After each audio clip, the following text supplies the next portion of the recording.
I recently relearned Wedding Day at Troldhaugen. I've always liked this piece, and it was fun to work it back up. I'm reading this using a combination of recognizing patterns and harmonies, and also a bit of playing by ear.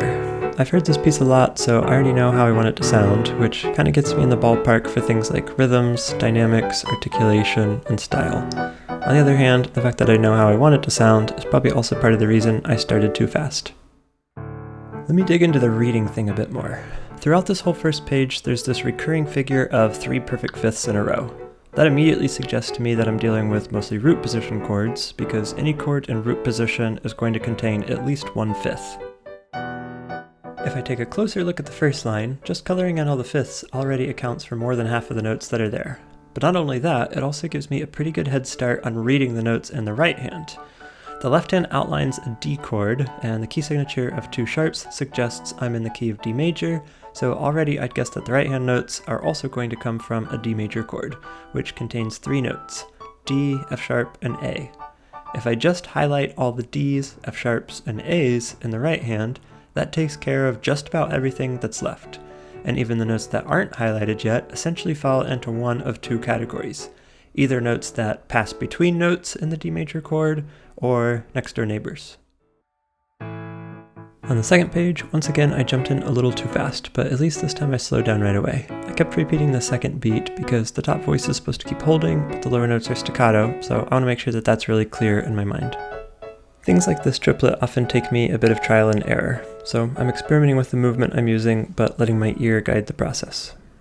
The first 2 measures of this next line are, in my opinion, some of the hardest. The 16th notes go too fast to really connect them all with my fingers, so I just pick up my hand and move it. Reading-wise, this whole line is basically just C major and G7, so it might look like a lot of accidentals, but everything here is a white key.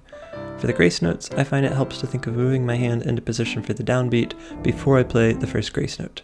Watching my practice footage in slow motion, I see that my thumb isn't actually quite on the E before I play the first grace note, but it's nearly there.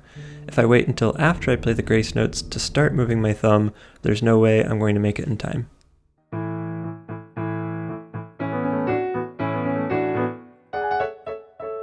This line moves from A major to C major.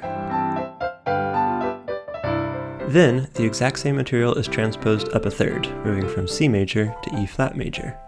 Anytime I see this many accidentals, I try to figure out if a certain key or scale is being implied. Knowing the circle of fifths helps with that.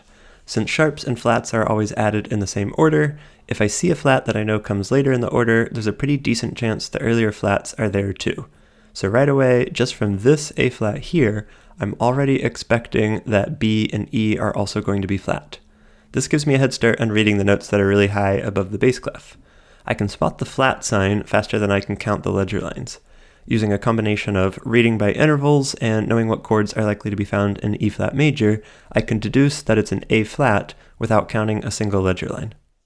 Despite all the accidentals, this whole passage is based on only 4 chords: E flat 7, A flat major, A flat 7, and D flat major. Meanwhile, the bass note is always E flat. The other right hand notes are just passing and neighbor tones from the same scale.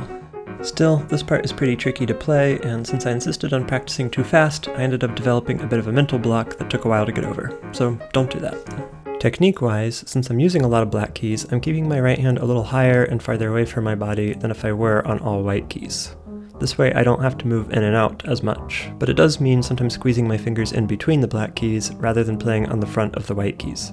The leverage is slightly worse, so there's a certain amount of compromise involved, and you might notice my hands do slide out a little bit to play some of the white keys, but I'm rarely coming all the way to the edge of the keys. Here all the left-hand chords share accidentals, 2 flats and a natural sign. That's a pretty good indicator that it's just the same notes an octave apart. This part looks a bit scary, but again, all the accidentals suggest an E flat major or C minor scale. In the right hand, I use basic triad fingerings such as 5-3-1, 4-2-1, and 5-3-2.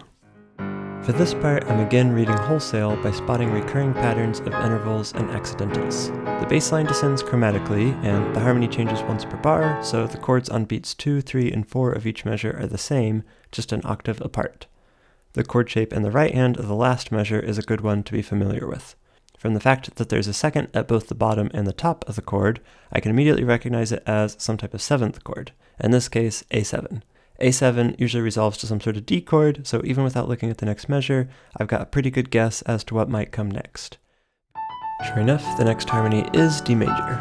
This is just the same melody from the beginning, but an octave higher, and with arpeggios in the left hand. I'd say the hardest thing here is probably the 5/2 cross rhythms. I like to practice rhythms like this in two ways. First, I solve them mathematically. The second right hand note should fall in between the third and fourth left hand notes. But if I'm just thinking about it that way, there's a danger that the left hand quintuplet will feel kind of interrupted, like 1, 2, 3, duh, 4, 5, 1. So to avoid that, I also did some left hand alone practice, trying to keep the forward momentum in the quintuplets. 1, 2, 3, 4, 1, 2, 3, 4, 5, 1, 2, 3, 4, 5, 1. This part is tricky. For the middle section, one of the big challenges is voicing the two melodic lines. For the top voice, I use a lot of finger substitutions, usually switching from 4 to 5 on the quarter notes. For the bottom voice, I play the notes in parentheses with my right thumb and all the others with my left thumb. I want the entrance of this melody to sound clear, so I try to play the right thumb a little louder than the other right hand notes. For that, I find it helps to rotate my hand a bit more to the thumb side, and think of making my thumb heavy and my other fingers light. Beyond that, it's just a matter of listening for the voicing and tweaking the movement and balance of my hand until I'm satisfied with what I'm hearing. For this measure, I play the top two bass clef notes with my right hand fingers 3 and 2. In the left hand, I use 1 and then 4, which sets me up to use finger 5 again on the lowest note in the next measure. For the rest of the line, I again play the notes in parentheses with my right thumb, but I play the rest of the bass clef octaves with my left hand. I use finger 4 on the downbeat and then all 5 after that. For the half notes in the middle, I use finger 2. That way I can keep holding on to them for the whole measure. There's quite a bit going on in these two measures, so let me break it down. I treat the low note like a grace note, so I play it quite a bit before the downbeat, and then play the high note in the left hand at the same time as the chord in the right hand.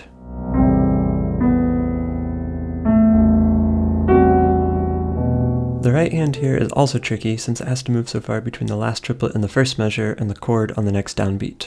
To help with this, I choose a fingering that allows me to play all of the 16th notes in a single hand position, and then think of rolling or rotating my hand towards the thumb while I play them.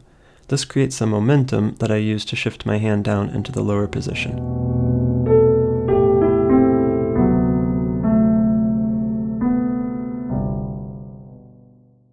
Choosing fingerings for this next part can be a challenge. After some experimentation, this is what I came up with. I'm still using a lot of finger substitutions in the right hand. In this measure, I wanted to be sure to choose a fingering that would allow me to play both right hand voices legato. When I'm trying to play quietly, I keep my fingers fairly firm. If my hands are too relaxed, they'll just collapse when I go to play.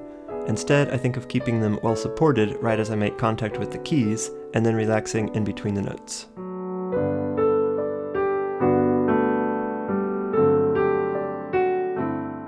This next part is very similar to the beginning of the lyrical section, with the addition of these left-hand notes that cross over the right hand.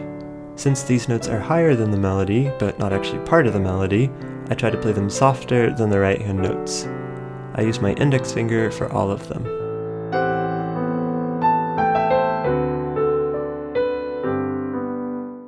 After the first part of the piece repeats, all that's left is the coda. Here, I'm trying to keep the rhythmic drive through all these offbeat notes in the right hand.